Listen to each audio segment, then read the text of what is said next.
మొట్టమొదటి 3 రోజులు మహాకాళీ స్వరూపాన్ని ఉపాసన చెయ్యండి అన్నారు.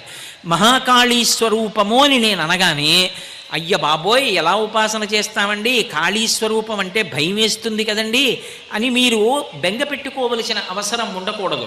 ఎందుచేత అంటే నేను ఒక్క మాట చెప్తాను, బాగా జ్ఞాపకం పెట్టుకోండి. ఆ మహాకాళీ స్వరూపాన్ని ఉపాసన చేసి రామకృష్ణ పరమహంస జ్ఞానం పొందలా? మహాకాళీ స్వరూపం అనేటటువంటిది శాస్త్రమునందు పూర్తిగా భిన్నమైనది.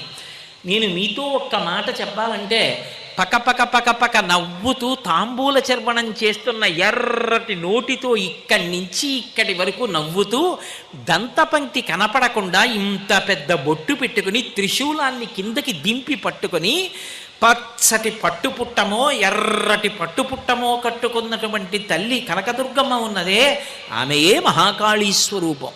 ఇప్పుడు ఆ అమ్మని చూస్తే భయం ఎందుకు?